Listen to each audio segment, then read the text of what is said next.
All right, thanks for the introduction, Lex. All right, thanks for coming to my talk. I will tell you about some work we've done over the past year on meta-learning and self-play at OpenAI.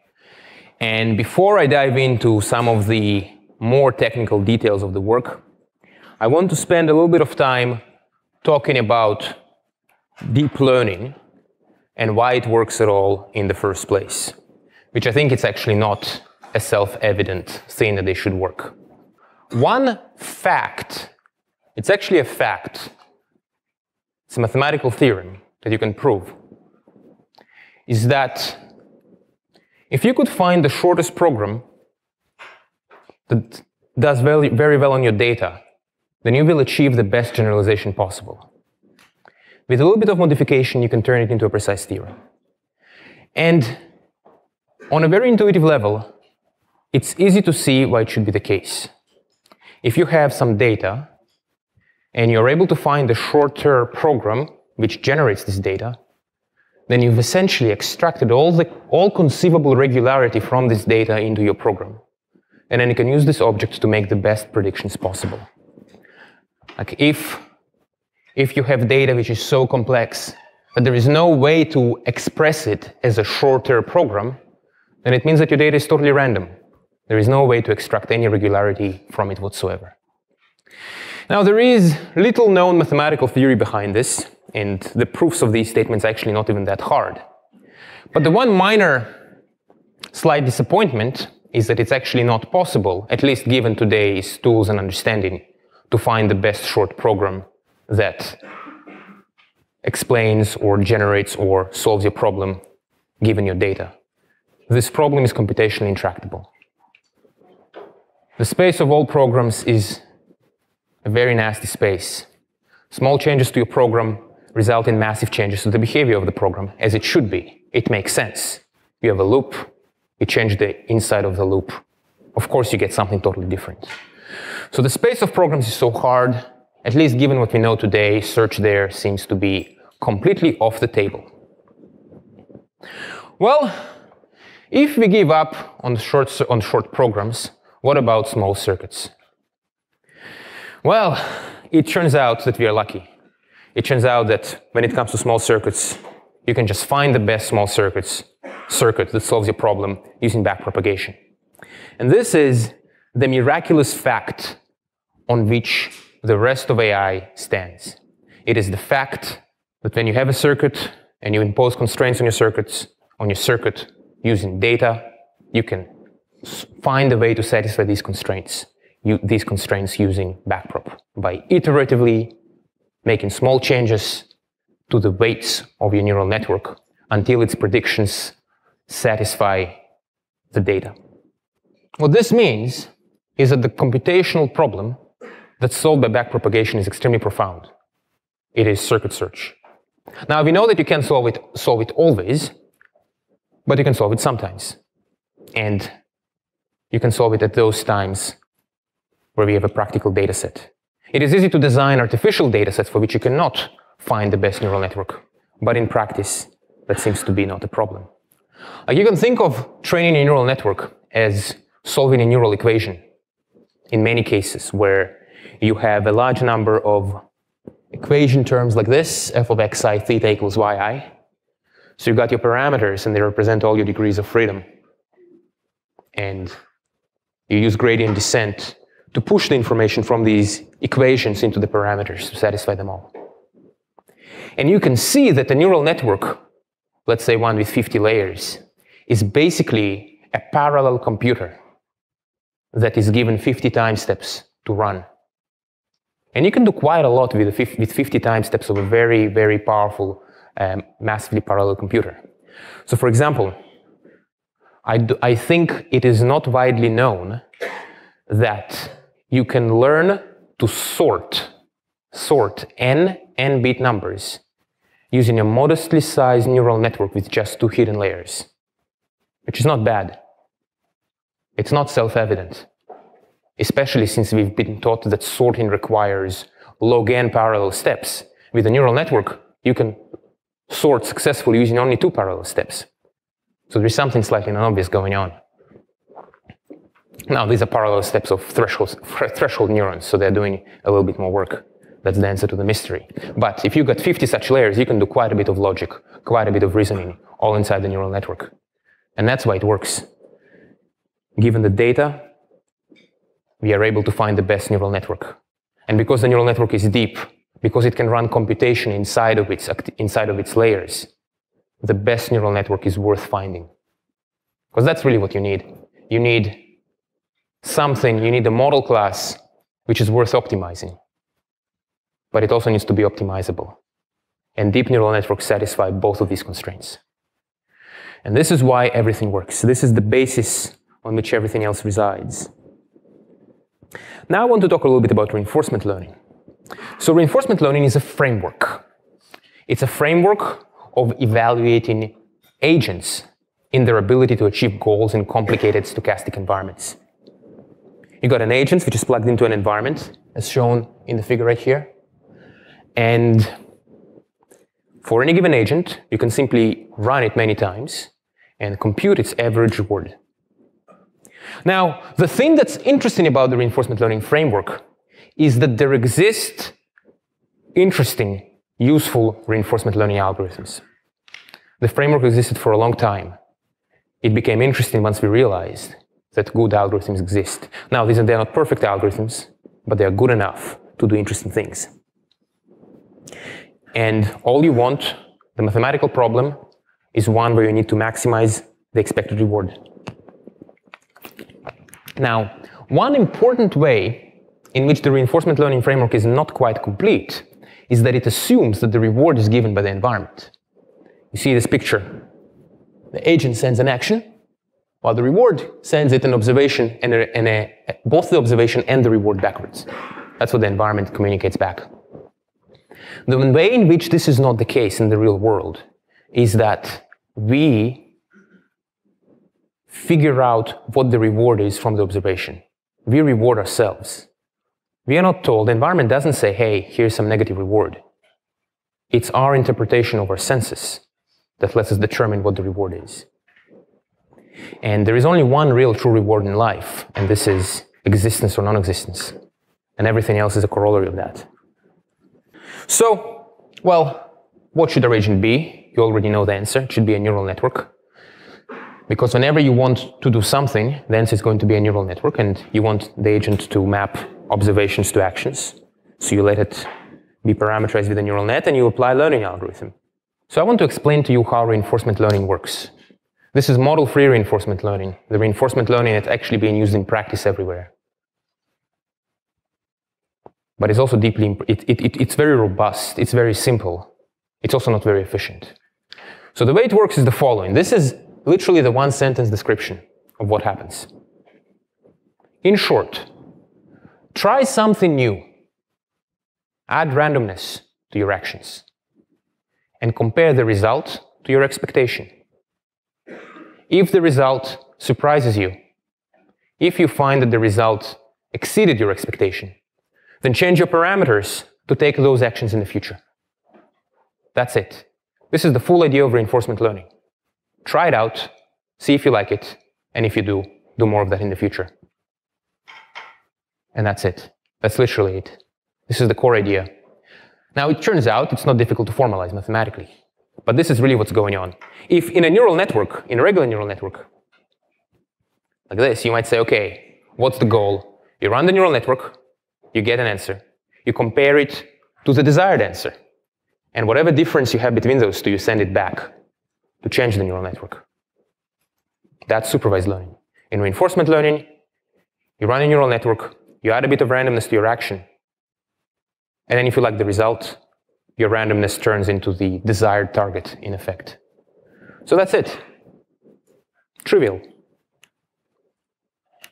Now, math exists. Without explaining what these equations mean, the point is not really to derive them, but just to show that they exist.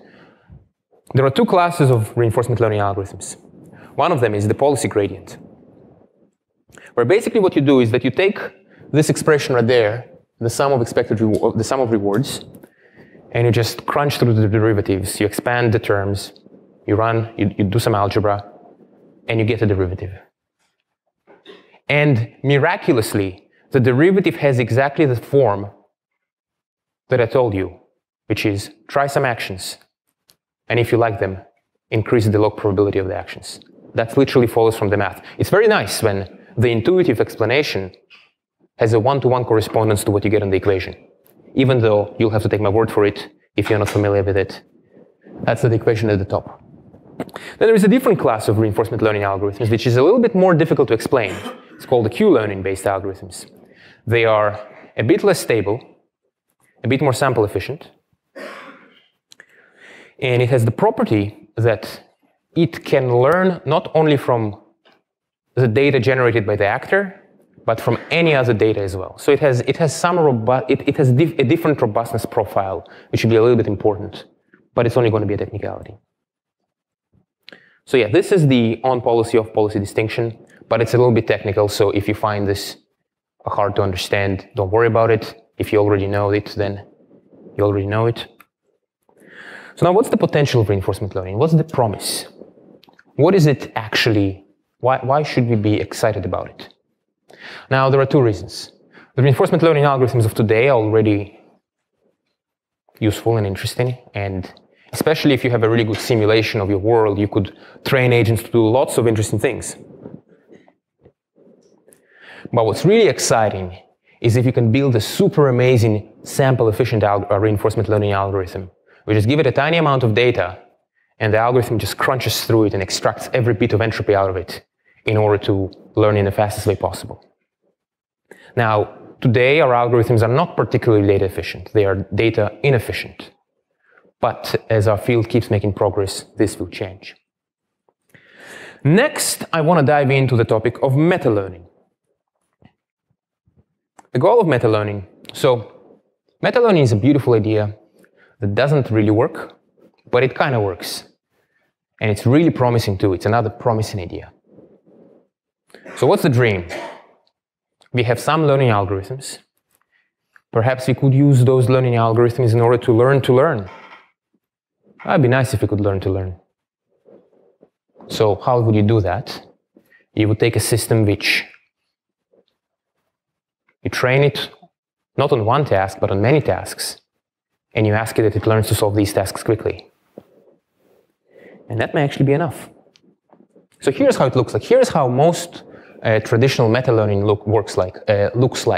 You have a model which is a big neural network. But what you do is that you treat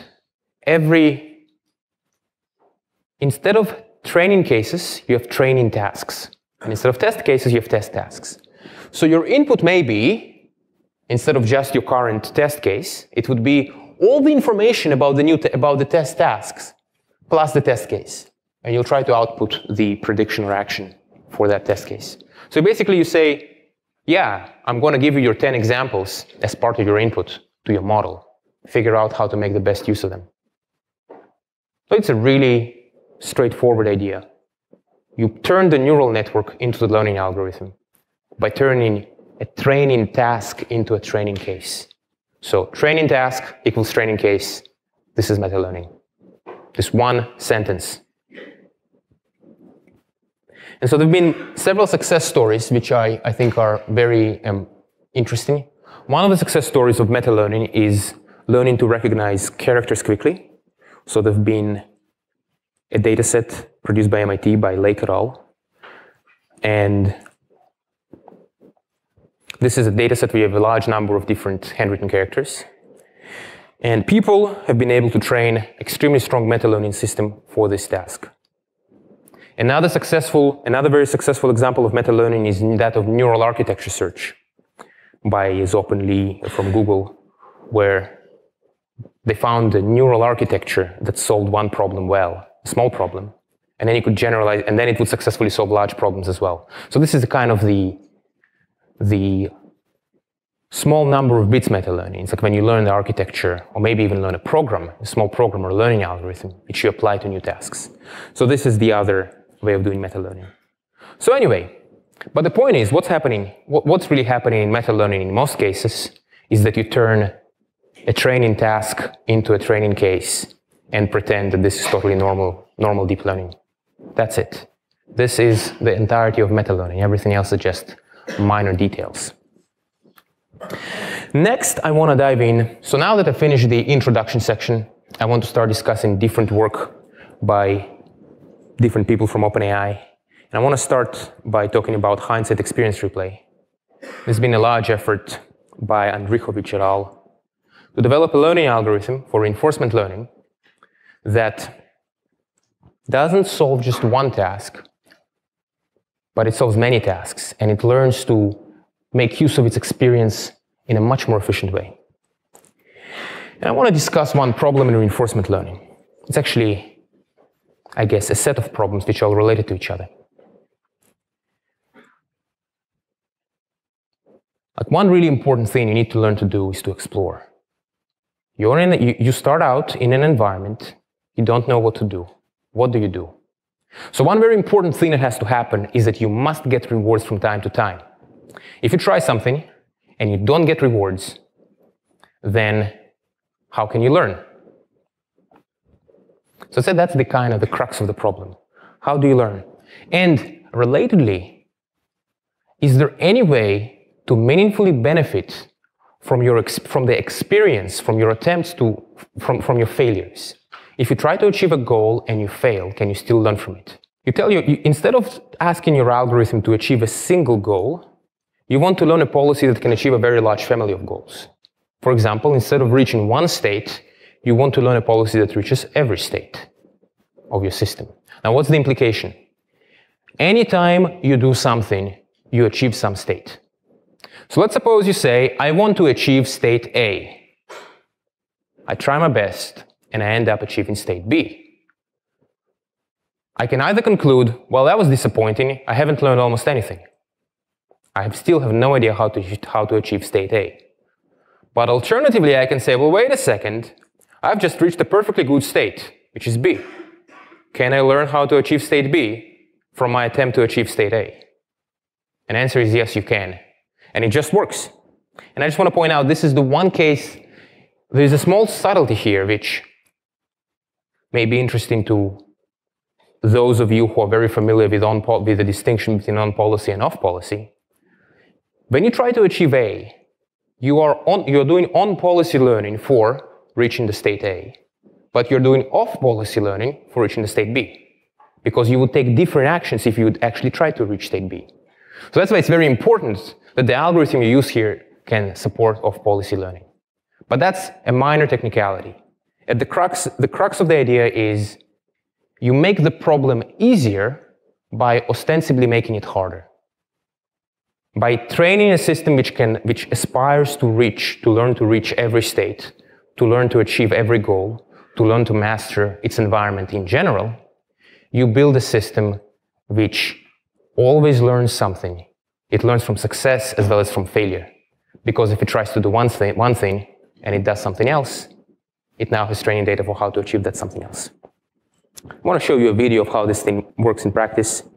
So one challenge in reinforcement learning systems is the need to shape the reward. So what does it mean? It means that at the beginning of the system, at the start of learning, when the system doesn't know much, it will probably not achieve your goal. And so it's important that you design your reward function to give it gradual increments, to make it smooth and continuous, so that even when the system is not very good, it achieves the goal. Now, if you give your system a very sparse reward, where the reward is achieved only when you reach a final state, then it becomes very hard for normal reinforcement learning algorithms to solve a problem, because naturally, you never get the reward, so you never learn. No reward means no learning. But here, because you learn from failure as well as from success, this problem simply doesn't occur. And so this is nice. I think, let's look at the videos a little bit more. Like it's nice how it confidently and energetically moves the little green puck to its target. And here's another one.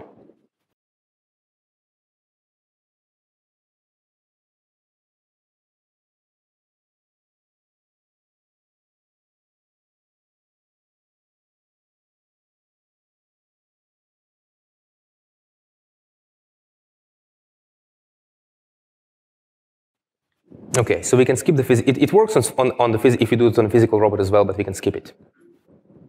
So I think the point is that the hindsight experience replay algorithm is directionally correct because you want to make use of all your data and not only a small fraction of it. Now, one huge question is, where do you get the high-level states? Where do the high-level states come from? Because in the work that I've shown you so far, the system is asked to achieve low-level states. So I think one thing that will become very important for these kind of approaches is representation learning and unsupervised learning. Figure out what are the right states, what's the state space of goals that's worth achieving. Now I want to go through some real meta-learning results. And I'll show you a very simple way of doing sim to real from simulation to the physical robot with meta-learning. And this is work by Peng et al. It was a really nice intern project in 2017. So, I think we can agree that in the domain of robotics, it would be nice if you could train your policy in simulation, and then somehow this knowledge would carry over to the physical robot. Now, we can build simulators that are okay, but they can never perfectly match the real world unless you want to have an insanely slow simulator. And the reason for that is that it turns out that simulating contacts is super hard. And I heard somewhere, correct me if I'm wrong, that simulating friction is NP-complete. I'm not sure. But it's like stuff like that. So your simulation is just not going to match reality. There'll be some resemblance, but that's it. How can we address this problem? And I want to show you one simple idea. So let's say one thing that would be nice is that if you could learn a policy that would quickly adapt itself to the real world. Well, if you want to learn a policy that can quickly adapt, we need to make sure that it has opportunities to adapt during training time. So what do? Instead of solving our problem in just one simulator, we add a huge amount of variability to the simulator. We say, we will randomize the frictions, we will randomize the masses, the length of the different objects and their, I guess, dimensions. So you try to randomize physics, the simulator, in lots of different ways. And then importantly, you don't tell the policy how you randomized it. So what is it going to do then? You take your policy and you put it in an environment and it says, well, this is really tough. I don't know what the masses are and I don't know what the frictions are.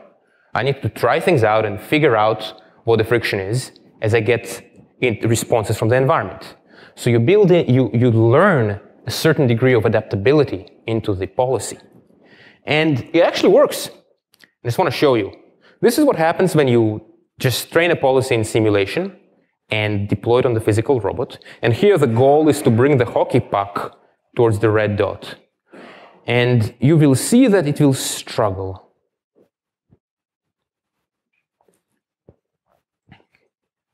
And the reason it struggles is because of the systematic differences between the simulator and the real physical robot. So like even the basic movement is difficult for the policy because the assumptions are violated so much. So if you do the training as I discussed, we train a recurrent neural network policy which learns to quickly infer properties of the simulator in order to accomplish the task. You can then give it the real thing, the real physics, and it will do much better. So now this is not a perfect technique, but it's definitely very promising. It's promising whenever you are able to sufficiently randomize the simulator. So it's definitely very nice to see the closed loop nature of the policy. You can see that it would push the hockey puck and it would correct it very, very gently to bring it to the goal. Yeah, you saw that? That was cool. So that was a cool application of meta-learning. I want to discuss one more application of meta-learning, which is learning a hierarchy of actions. And this was work done by Franz et al. Actually, Kevin Franz, the intern who did it, was in high school when he wrote this paper. So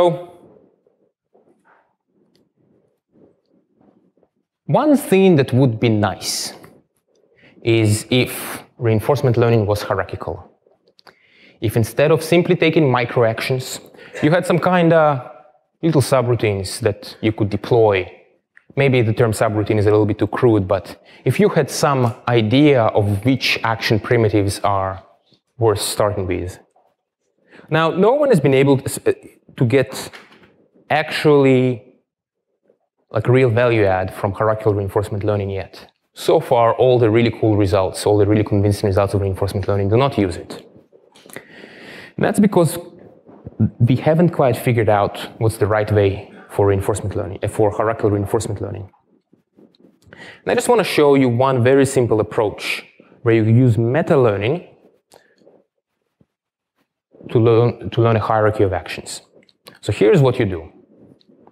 You have, in this specific work, you have a certain, let's say you have a certain number of low-level primitives. Let's say you have 10 of them. And you have a distribution of tasks. And your goal is to learn low-level primitives such that when they are used inside a very brief run of some reinforcement learning algorithm, you will make as much progress as possible.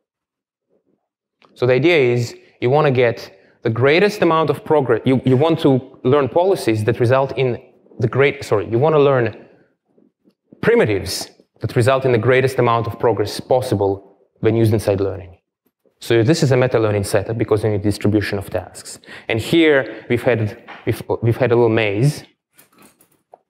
You have a distribution of mazes, and in this case, the little bug learned 3 policies which move it in a fixed direction. And as a result of having this hierarchy, you're able to solve problems really fast, but only when the hierarchy is correct. So hierarchical reinforcement learning is still work in progress, and this work is an interesting proof point of how hierarchical reinforcement could be like, how hierarchical reinforcement learning could be like if it worked. Now, I want to just spend one slide addressing the limitations of high-capacity method learning. The specific limitation is that the training task distribution has to be equal to the test task distribution. And I think this is a real limitation because in reality, the new task that you want to learn will in some ways be fundamentally different from anything you've seen so far. So for example, if you go to school, you learn lots of useful things. But then when you go to work, only a fraction of the things that you've learned carries over. You need to learn quite a few more things from scratch. So meta-learning would struggle with that because it really assumes that the distribution over the training tasks has to be equal to the distribution over the test tasks. So that's a limitation. I think that as we develop better algorithms for being robust when the test tasks are outside of the distribution of the training task, then meta-learning will work much better. Now, I want to talk about self-play. I think self-play is a very cool topic that's starting to get attention only now. And I want to start by reviewing very old work called TD Gammon. It's back from all the way from 1992, so it's 26 years old now. It was done by Jerry Tesauro. So this work is really incredible because it has so much relevance today. What they did basically, they said, okay, let's take 2 neural networks and let them play against each other, let them play backgammon against each other, and let them be trained with Q-learning. So it's a super modern approach. And you would think this was a paper from 2017, except that when you look at this plot, it shows that you only have 10 hidden units, 20 hidden units, 40 and 80 for the different colors, where you notice that the largest neural network works best. So in some ways, not much has changed, and this is the evidence. And in fact, they were able to beat the world champion in backgammon, and they were able to discover new strategies that the best human backgammon players have not noticed. And they've determined that the strategies discovered by TD Gammon are actually better. So that's pure self-play with Q-learning, which remained dormant until the DQN work with Atari by DeepMind. So, now other examples of self-play include AlphaGo Zero, which was able to learn to beat the world champion in Go without using any external data whatsoever. Another result of this vein is by OpenAI, which is our Dota 2 bot, which was able to build the world champion on the 1v1 version of the game. Now, interesting work in this direction was done in 1994 by Carl Sims. There is a really cool video on YouTube by Carl Sims, you should check it out, which really kind of shows all the work that he's done.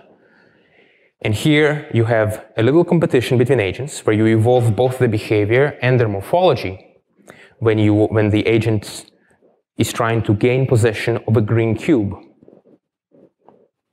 And so you can see that the agents create the challenge for each other, and that's why they need to develop. So one thing that we did, and this is work by Bansal et al. From OpenAI, is we said, okay, well, can we demonstrate some unusual results in self-play that would really convince us that there is something there? So what we did here is that we created a small ring, and you have these two humanoid figures, and their goal is just to push each other outside the ring. And they don't know anything about wrestling, they don't know anything about standing or balancing each other, they don't know anything about centers of gravity. All they know is that if you don't do a good job, then your competition is going to do a better job. Now, one of the really attractive things about self-play is that you always have an opponent that's roughly as good as you are. In order to learn, you need to sometimes win and sometimes lose. Like, you can't always win. Sometimes you must fail. Sometimes you must succeed. So let's see what will happen here. Yeah, so so the green humanoid was able to block the ball. In a well-balanced self-play environment, the competition is always level. No matter how good you are or how bad you are, you have a competition that makes it exactly the right challenge for you. Oh, and one thing here, so this video shows transfer learning. You take the little wrestling humanoid, and you take its friend away, and you start applying large random forces on it, and you see if it can maintain its balance. And the answer turns out to be that yes, it can, because it's been trained against an opponent that pushes it. And so that's why, even if it doesn't understand where the pressure force is being applied on it, it's still able to balance itself. So this is one potentially attractive feature of self-play environments, that you could learn a certain broad set of skills, although it's a little hard to control what those skills will be. And so the biggest open question with this research is, how do you learn agents in a self-play environment such that they do whatever they do, but then they are able to solve a battery of tasks that is useful for us, that is explicitly specified externally? Yeah. I also want to highlight one attribute of self-play environments that we've observed in our Dota bot, and that is that we've seen a very rapid increase in the competence of the bot. So over the course of maybe 5 months, we've seen the bot go from playing totally randomly all the way to the world champion. And the reason for that is that once you have a self-play environment, if you put compute into it, you turn it into data. Self-play allows you to turn compute into data. And I think we will see a lot more of that as being an extremely important thing, to be able to turn compute into essentially data or generalization, simply because the speed of neural net processors will increase very dramatically over the next few years. So neural net cycles will be cheap, and it will be important to make use of these newly found overabundance of cycles. Now, I also want to talk a little bit about the end game of the self-play approach. So one thing that we know about the human brain is that it has increased in size fairly rapidly over the past 2 million years. My theory, the reason I think it happened, is because our ancestors got to a point where the thing that's most important for your survival is your standing in the tribe and less the tiger and the lion.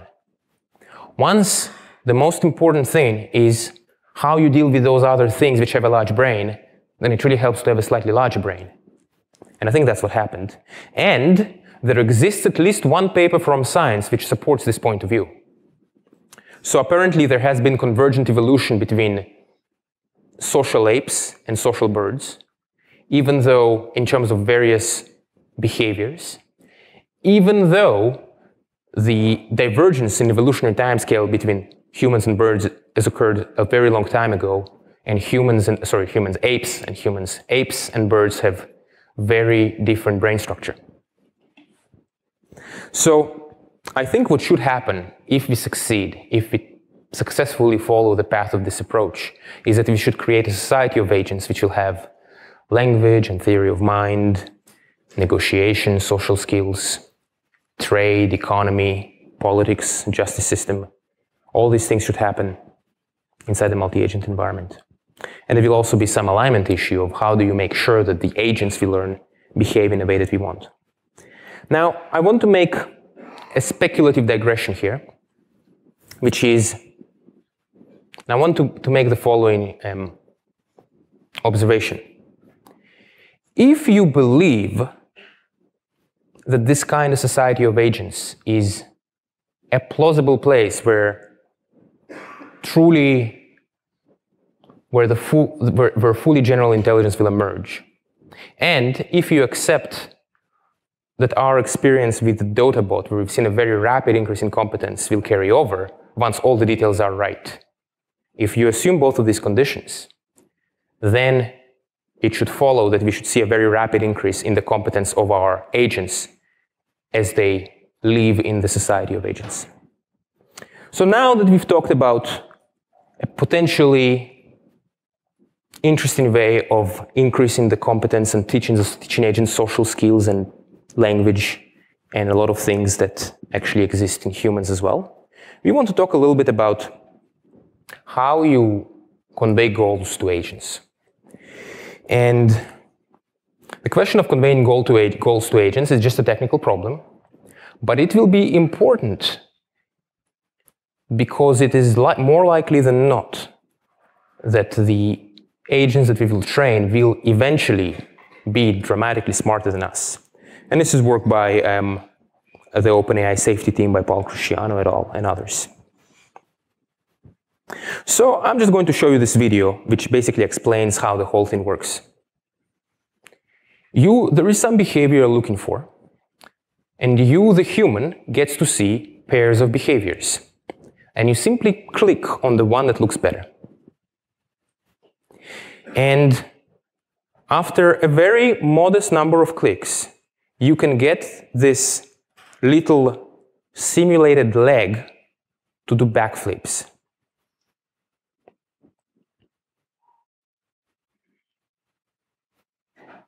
And there you go. It can now do backflips. And in this, to get this specific behavior, it took about 500 clicks by human annotators. The way it works is that you take so this is a very data-efficient reinforcement learning algorithm, but it is efficient in terms of rewards and not in terms of the environment interactions. So what you do here is that you take all the clicks, so you've got here is one behavior which is better than the other. You fit a reward function, a numerical reward function, to those clicks. So you want to fit a reward function which satisfies those clicks, and then you optimize this reward function with reinforcement learning. And it actually works. So this requires 500 bits of information. We've also been able to train lots of Atari games using several thousand bits of information. So in all these cases, you had human annotators or human judges, just like in the previous slide, looking at pairs of trajectories and clicking on the one that they thought was better. And here's an example of an unusual goal where this is a car racing game, but the goal was to ask the agent to train the white car to drive right behind the orange car. So it's a different goal, and it was very straightforward to communicate this goal using this approach. So then, to finish off, alignment is a technical problem, it has to be solved. But of course, the determination of the correct goals we want our AI systems to have will be a very challenging political problem. And on this note, I want to thank you so much for your attention. And I just want to say that there will be a happy hour at Cambridge Brewing Company at 8:45. If you want to chat more about AI and other topics, please come by. I think that deserves an applause. Thank you very much.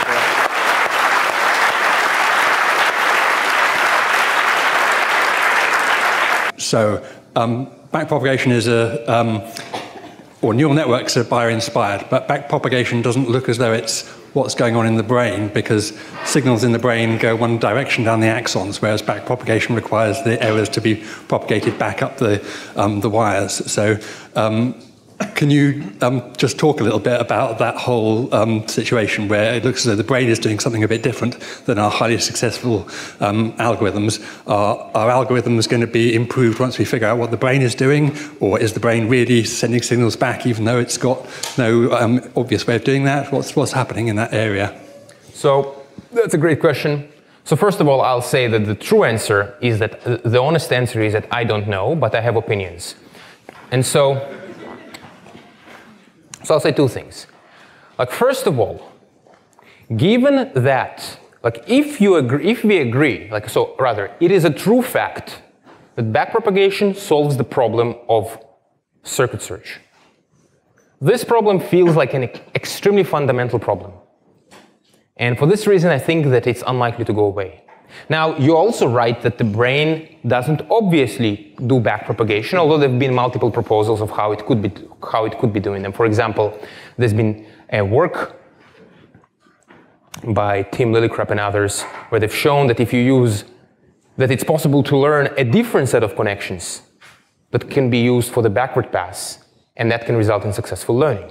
Now, the reason this hasn't been like really pushed to the limit by practitioners is because they say, well, I got TF.gradients, I'm just not going to worry about it.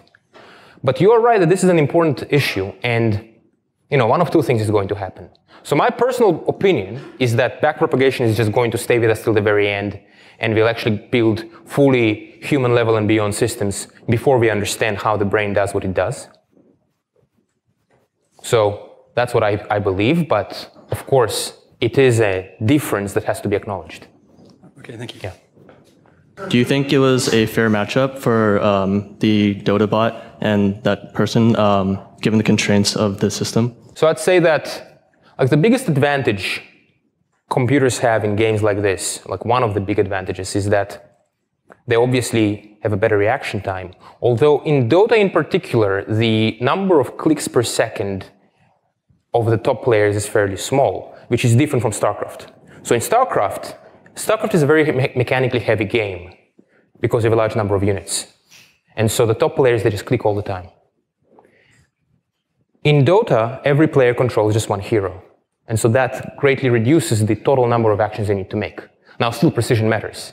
I think that we'll discover that, but what I think will really happen is that we'll discover that computers have the advantage in any domain. Or rather, every domain. Not yet. So do you think that the emergent behaviors from the agent were actually kind of directed because the constraints were already kind of in place? Like, so it was kind of forced to discover those? Or do you think that that was actually something quite novel that, like, wow, it actually discovered these on its own? Like, you didn't actually have any bias towards constraining it? So it's definitely discover new strategies. And I can share an anecdote where our tester, we have a pro which would test the bot, and he played against it for a long time, and the bot would do all kinds of things against the player, the human player, which were effective. Then at some point, that pro decided to play against the better pro, and he decided to imitate one of the things that the bot was doing. And by imitating it, he was able to defeat a better pro. So I think the strategies that he discovers are real, and so like it means that like there's very real transfer, but I would say. I think what that means is that because the strategies discovered by the bot help the humans, it means that the fundamental gameplay is deeply related. For a long time now, I've heard that the objective of reinforcement learning is to determine a policy that chooses an action to maximize the expected reward, which is what you said earlier. Would you ever want to look at the standard deviation of possible rewards? Does that even make sense? Yeah. I mean, I think for sure. I think it's really application dependent. One of the reasons to maximize the expected reward is because it's easier to design algorithms for it. So you write down this equation, the formula, you do a little bit of derivation, you get something which amounts to a nice looking algorithm. Now, I think there exist applications where you never want to make mistakes and you want to work on the standard deviation as well. But in practice, it seems that just looking at the expected reward covers a large fraction of the situations you'd like to apply this to. Okay, thanks. Yeah. We talked last week about motivations, and that has a lot to do with the reinforcement. And some of the ideas is that our motivations are actually connection with others and cooperation. And I'm wondering if they're enough. And I understand it's very popular to have the computers play these competitive games. But is there any use in like having an agent self-play collaborative games? Yeah, I think that's an extremely good question. I think one place from which we can get some inspiration is from the evolution of cooperation. Like I think cooperation, like we cooperate ultimately because it's much better for you, the person, to be cooperative than not. And so I think what should happen, if you have a sufficiently open-ended game, then cooperation will be the winning strategy. And so I think we will get cooperation whether we like it or not. Hi. You mentioned the complexity of the simulation of friction. I was wondering if you feel that there exist open complexity theoretic problems relevant to AI, or whether it's just a matter of finding good approximations that humans, of the types of problems that humans tend to solve. Yeah, so complexity theory. Well, like at a very basic level, we know that whatever algorithm we're going to run is going to run fairly efficiently on some hardware. So that puts a pretty strict upper bound on the true complexity of the problems we are solving. Like by definition, we are solving problems which aren't too hard in a complexity theoretic sense.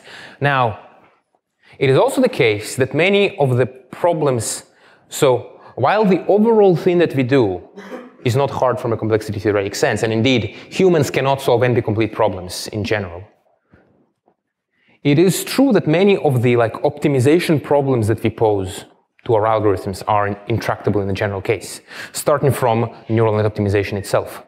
It is easy to create a family of data sets for a neural network with a very small number of neurons, such that finding the global optimum is NP-complete. And so, how do we avoid it? Well, we just try gradient descent anyway, and somehow it works. But without question,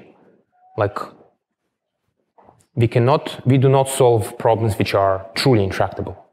So, I hope this answers the question. Hello. It seems like an important subproblem on the path towards AGI will be understanding language. And the state of generative language modeling right now is pretty abysmal. What do you think are the most productive research trajectories towards generative language models? So, I'll first say that you are completely correct that the situation with language is still far from great, although progress has been made, even without any particular innovations beyond models that exist today. Simply scaling up models that exist today on larger data sets is going to go surprisingly far. Not even larger data sets, but larger and deeper models. For example, if you trained a language model with 1,000 layers, and it's the same layer, I think it's going to be a pretty amazing language model. Like we don't have the cycles for it yet, but I think it will change very soon. Now, I also agree with you that there are some fundamental things missing in our current understanding of deep learning, which prevent us from really solving the problem that we want. So I think one of these problems, one of the things that's missing is that, or that seems like patently wrong, is the fact that we train a model, then we stop training the model, and we freeze it. Even though it's the training process where the magic really happens. Like the magic is, like, if you think about it, like the training process is the true general part of the whole story. Because your TensorFlow code doesn't care which dataset to optimize. It just says, whatever, just give me the dataset. I don't care which problem to solve. I'll solve them all. So like the ability to do that feels really special. And I think we are not using it at test time. Like it's hard to speculate about like things for which we don't know the answer, but all I'll say is that simply training bigger, deeper language models will go surprisingly far, scaling up. But also doing things like training at test time and inference at test time, I think will be another important boosts to performance. Hi, thank you for the talk. So it seems like right now another interesting approach to solving reinforcement learning problems could be to go for the evolutionary routes, using evolutionary strategies. And although they have their caveats, I wanted to know if at OpenAI particularly you're working on something related, and what is your general opinion on them? So, like at present, I believe that something like evolutionary strategies is not great for reinforcement learning. I think that normal reinforcement learning algorithms, especially with big policies, are better. But I think if you want to evolve a small compact object like a piece of code, for example, I think that would be a place where this would be seriously worth considering. But this all, you know, evolving a useful piece of code is a cool idea. It hasn't been done yet, so still a lot of work to be done before we get there. Hi, thank you so much for coming. My question is, you mentioned what is the right goal is a political problem. So I'm wondering if you can elaborate a bit on that, and then also, what do you think would be the approach for us to maybe get there? Well, I can't really comment too much because all the thoughts that, you know, we now have a few people who are thinking about this full time at OpenAI. I don't have enough of a super strong opinion to say anything too definitive. All I can say at a very high level is, given the size, like if you go into the future, whenever soon or later, you know, whenever it's going to happen, when you build a computer which can do anything better than a human, it will happen because the brain is physical. The impact on society is going to be completely massive and overwhelming. It's very difficult to imagine, even if you try really hard. And I think what it means is that people will care a lot. And that's what I was alluding to, the fact that this will be something that many people will care about strongly. And like as the impact increases gradually with self-driving cars, more automation, I think we will see a lot more people care. Do we need to have a very accurate model of the physical world and simulate that in order to have these agents that can eventually come out into the real world and do something approaching, you know, human level intelligence tasks? Yeah, that's a very good question. So I think if that were the case, we'd be in trouble. And I'm very certain that it could be avoided. So specifically, the real answer has to be that, look, you learn to problem solve, you learn to negotiate, you learn to persist, you learn lots of different useful life lessons in the simulation. And yes, you learn some physics too. But then you go outside to the real world, and you have to start over to some extent, because many of your deeply held assumptions will be false. And one of the goals, so that's one of the reasons I care so much about never stopping training. You've accumulated your knowledge, now you go into an environment where some of your assumptions are violated, you continue training, you try to connect the new data to your old data. And this is an important requirement from our algorithms, which is already met to some extent, but it will have to be met a lot more, so that you can take the partial knowledge that you've acquired, then go in a new situation, learn some more. Literally the example of you go to school, you learn useful things, then you go to work. it's not a perfect, it's not, for your 4 years of CS in undergrad, is not going to fully prepare you for whatever it is you need to know at work. It will help somewhat. You'll be able to get off the ground, but there will be lots of new things you need to learn. So that's the spirit of it. Like, think of it as of the school. One of the things you mentioned pretty early on in your talk is that one of the limitations of this sort of style of reinforcement learning is there's no self-organization. So you have to tell it when it did a good thing or it did a bad thing. And that's actually a problem in neuroscience as well when you're trying to teach a rat to, navigate a maze. You have to artificially tell it what to do. So where do you see moving forward when we already have this problem with teaching, not necessarily learning, but also teaching? So where do you see the research moving forward in that respect? How do you sort of introduce this notion of self-organization? So I think without question, one really important thing you need to do is to be able to infer the goals and strategies of other agents by observing them. Like, that's a fundamental skill you need to be able to learn, to embed into the agents. So that, for example, you have two agents, one of them is doing something, and the other agent says, well, that's really cool, I want to be able to do that too. And then you go on and do that. And so I'd say that this is a very important component in terms of setting the reward. Of, you see what they do, you infer the reward, and now we have a knob which says, you see what they're doing, now go and try to do the same thing. So I'd say this is, as far as I know, this was one of the important ways in which humans are quite different from other animals in the way which, in the scale and scope in which we copy the behavior of other humans. Do you mind if I ask a quick follow-up? Or? Go for it. So that's kind of obvious how that works in the scope of competition, but what about just sort of arbitrary tasks? Like, I'm in a math class with someone and I see someone doing a problem a particular way and I'm like, oh, that's a good strategy, maybe I should try that out. How does that work in a sort of non-competitive environment? So I think that that's going to be a little bit separate from the competitive environment, but it will have to be somehow either probably baked in, maybe evolved into the system, where if you have other agents doing things, they're generating data which you observe. And the only way to truly make sense of the data that you see is to infer the goal of the agent, their strategy, their belief state. That's important also for communicating with them. Like, if you want to successfully communicate with someone, you have to keep track both of their goal and of their belief state instead of knowledge. So I think you will find that there are many, connections between understanding what other agents are doing, inferring their goals, imitating them, and successfully communicating with them.